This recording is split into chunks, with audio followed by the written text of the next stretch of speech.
3 minutes. 3 minutes. C'est trop. 3 minutes. C'est pas assez. Avant quoi? La vie, les mômes, les factures, le patron, les bouchons, les couches, le métro, le chat, le chien, la fac. Juste avant, le monde. Le monde. Chaque été, c'est le même refrain. On veut déconnecter, mais on emmène nos smartphones, nos tablettes, nos ordinateurs. Alors comment ça se passe?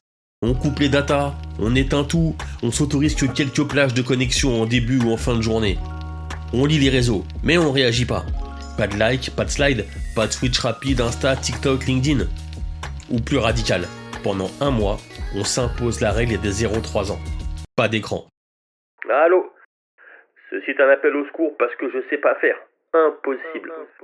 Si j'ai pas sur moi un appareil qui nécessite d'être rechargé une fois par jour, Du Wi-Fi, je suis dans le mal. du Bluetooth. Étape 1 de la transition numérique, j'écris que sur un clavier.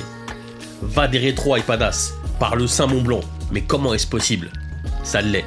Je pourrais envoyer 2000 raisons différentes, mais la principale et la plus solide à mes yeux, sur mon iPad, j'arrive à me relire. C'était très rigolo au collège d'être illisible, quand mes profs marquaient à côté du 0 dans la marge. Une écriture de médecin ne garantit pas la blouse blanche. Tout le monde se marrait. Mais j'étais le clown de la classe. Les mauvaises notes, c'était la rançon de la gloire. Aujourd'hui, un stylo et une feuille, c'est la certitude de passer des plombes à me relire et finir par tout recommencer. Et puis pour écrire, j'écoute de la musique. Pas de choix, il me faut une ambiance. Là, tout de suite, j'écoute Messi, Lola Young. Cause I'm too messy. Je chantonne et mes yeux tombent sur mon Steam Deck. Warning, geek spotted. Parce que oui, je joue. Et non, j'ai pas honte. Mais ça aussi, ça a été un arbitrage. On emmène la PlayStation, une manette, des jeux et on prie pour une télé décente en arrivant, ou on range la console portable, à côté de la tablette dans le sac à dos. Et mes parents, comment je fais pour avoir des nouvelles si je suis en mode avion pendant un mois? Et s'il y a un problème, si on me fait l'appartement, si on me vole mon scooter?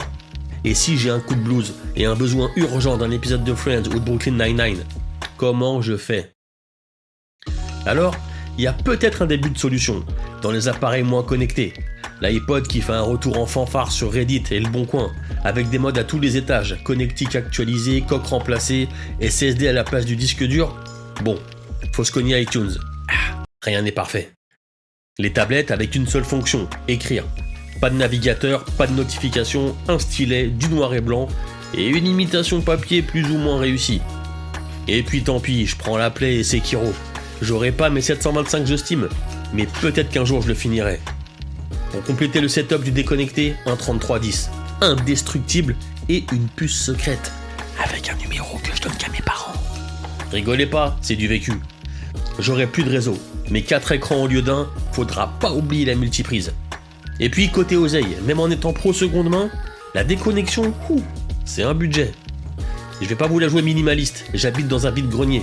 Mais plus le temps passe, et plus je me dis que Brad Pitt avait raison. Les choses qu'on possède finissent par nous posséder. Et vous arrivez à déconnecter? À partir le nez au vent, boussole dans une poche, cadran solaire dans l'autre? Partagez vos secrets avec nous, qu'on se sente moins seul dans notre dépendance à la tech. C'était l'épisode 4 des Chroniques d'Avant le Monde. Bonne semaine, à lundi prochain et d'ici là, connectez-vous 3 minutes, ça devrait suffire.